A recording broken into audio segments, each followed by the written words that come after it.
Hey everyone, it's Miss Minton, and I'm here to read to you one of my favorite stories. It is called Dear Mr. Henshaw by Beverly Cleary. So one of the reasons why I chose this book is because I read it in fourth grade and I wanted to be a writer, just like Lee in the story. We got to read the book together in small groups. We got to write in a journal every day. And at the end of the novel, our teacher, Miss Barth, made us write to a famous author. I chose Jan Brett, and I was able to get a letter from her. So I just have a lot of connections to this story, so I'm excited to share it with you guys. May 12th. Dear Mr. Henshaw, my teacher read your book about the dog to our class. It was very funny. We licked it. Your friend, Lee Bott's boy. December 3rd. Dear Mr. Henshaw, I am the boy who wrote to you last year when I was in second grade. Maybe you didn't get my letter. This year I read a book I wrote to you called Ways to Amuse a Dog. It is the first thick book with chapters that I read. The boy's father said city dogs were bored, so Joe could not keep the dog unless he could think of 7 ways to amuse it. I have a black dog. His name is Bandit. He's a nice dog. If you answer, I get to put your letter on the bulletin board. My teacher taught me a trick about friend. The I goes before E at the end, and it will spell and keep in touch. Your friend, Lee Bots. November 13th. Dear Mr. Henshaw, I'm in 4th grade now.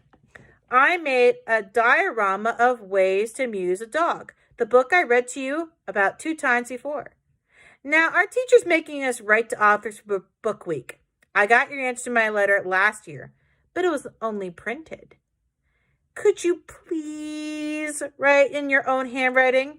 I'm a great enjoyer of your books.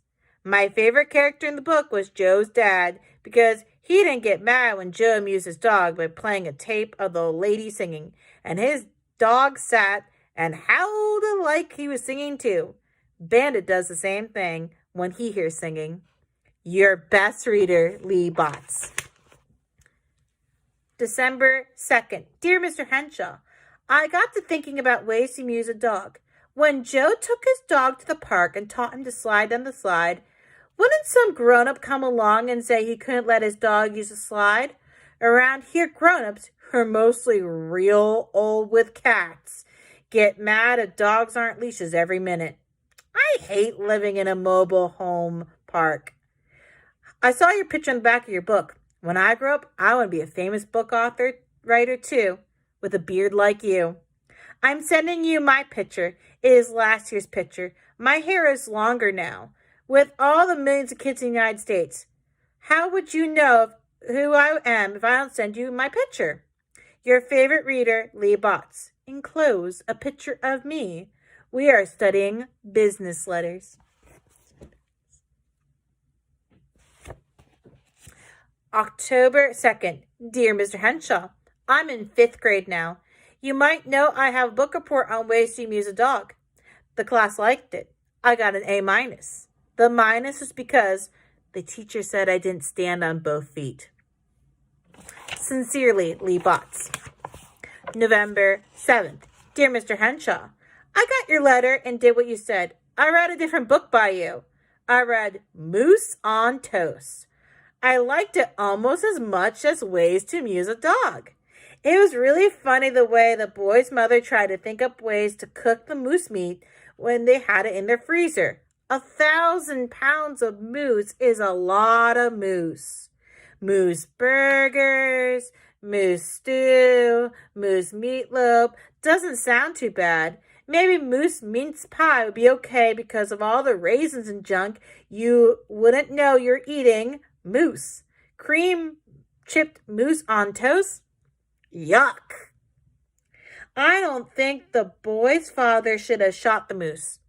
But I guess there's plenty of moose up there in Alaska, and maybe they needed it for food. If my dad shot a moose, I'd feed the tough parts to my dog, Bandit. Your number one fan, Lee Botts. September 12th. Dear Mr. Henshaw, this year I am in 6th grade in a new school in a different town. Our teacher's making us do author reports to improve our writing skills, so of course I thought of you. Please answer the following. How many books have you written? Is Boyd Henshaw your real name or is it fake? Why do you write books for children? Where do you get your ideas? Do you have any kids?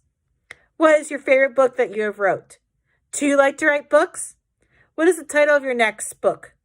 What is your favorite animal? Please give me tips on how to write a book. This is important to me.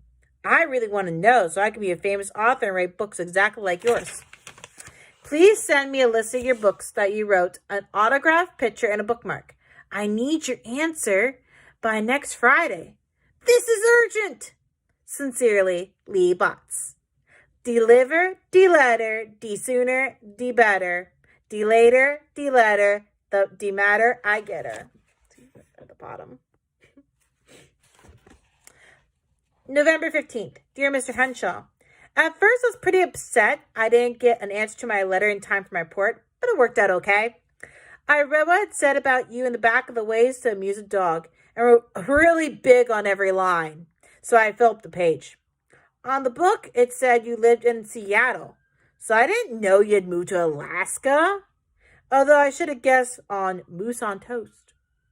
When your letter finally came, I didn't want to read it to the class because I didn't think Miss Martinez would like your silly answers, like how your real name is Messing Around and didn't have any kids because you don't raise goats. She said I had to read it. The class laughed and Miss Martinez smiled, but she didn't smile when she got to the part about your favorite animal being a purple monster who ate children, who sent authors long letters of questions for reports instead of learning from the library.